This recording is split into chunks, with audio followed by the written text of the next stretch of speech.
Welcome to மனோ 360. இன்றைக்கி நம்ம வீடியோவில் ஈஸி கேரளா ஸ்டைல் ப்ரான் தொக்கு எப்படி பண்ணுறதுன்னு பார்க்கலாம். ப்ரான் தொக்குன்னு சொல்லலாம், ப்ரான் ஃப்ரை கூட சொல்லலாம். அது எப்படின்றத இன்றைக்கி வீடியோவில் பார்க்கலாம் வாங்க. வந்து டீஸ்பூன் மட்டும் எடுத்துக்கலாம். ஏதாவது கழுவி அப்புறம் வந்து ஒரு டீஸ்பூன் சோம்பு, அப்புறம் ஒரு 10 பல்லு பூண்டை வந்து க்ரஷ் பண்ணி வச்சுருக்கேன். அப்புறம் ஒரு 6 வெங்காயம் நல்லா போட்டுக்கலாம். 6 வெங்காயம் நல்லா இப்படி கட் பண்ணி போட்டுக்கலாம்.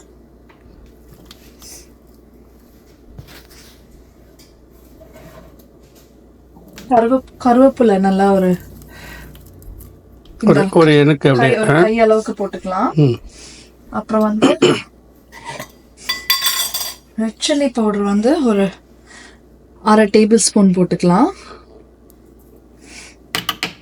அப்புறம் காஷ்மீரி சில்லி வந்து ஒரு டீஸ்பூன், ஒரு ஹீப்டு டீஸ்பூன் போட்டுக்கலாம். அப்புறம் ஒரு 1/4 கப்பு தேங்காய் போட்டுக்கலாம். அப்புறம் ஒரு 1/2 டேபிள் ஸ்பூன் உப்பு, 1/2 டேபிள் ஸ்பூன் உப்பு போட்டுக்கலாம். போட்டுட்டு கொஞ்சம் எண்ணெய் ஊற்றி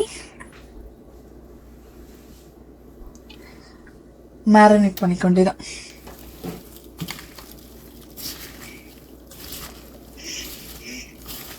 பண்ணி வச்சுக்க வேண்டியதான். இது வேணா இப்படி எடுத்துக்கோங்க. மேரினேட் பண்ணிவிட்டு ஃப்ரிட்ஜில் ஒரு 1 hour வச்சுருங்க. மேரினேட் பண்ண அந்த இறாவை வந்து ஃப்ரிட்ஜிலேருந்து எடுத்து நம்ம வெளியே வச்சிட்டோம். ஆமாம்,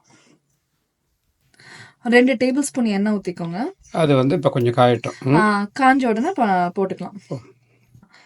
இது வந்து கேரளா ஸ்டைல் வந்து நம்ம எறா ஃப்ரைன்றதுனால நம்ம வந்து தேங்காய் எண்ணெயும் விட்டுக்கலாம்.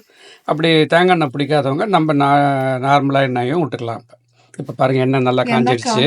இப்போ அது எறாவை போட்டுக்க வேண்டியதான்.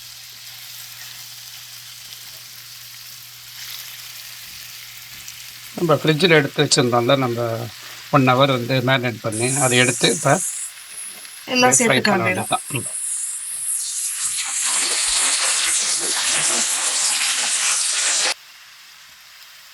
இப்போ அப்படியே எண்ணெயில் வந்து அப்படியே பரட்டி அப்படியே ஃப்ரை பண்ண வேண்டியதான்.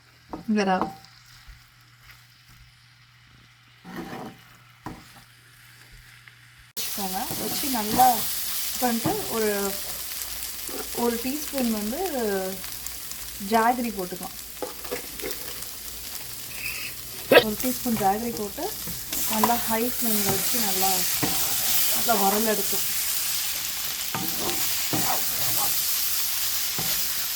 இந்த சமயத்தில் நல்லா ஹை ஃப்ளேமில் வச்சுக்கோங்க. எறா ஃப்ரை ரெடி ஆகிடுச்சு. ரொம்ப ஈஸியாக இருக்கும். செஞ்சு பார்த்துட்டு எப்படி இருக்குன்னு சொல்லிட்டு கமெண்ட் பண்ணுங்கள். இந்த வீடியோ பிடிச்சிருந்தா லைக் பண்ணுங்கள், ஷேர் பண்ணுங்கள். இந்த வீடியோவில் சந்திக்கலாம். பாய்.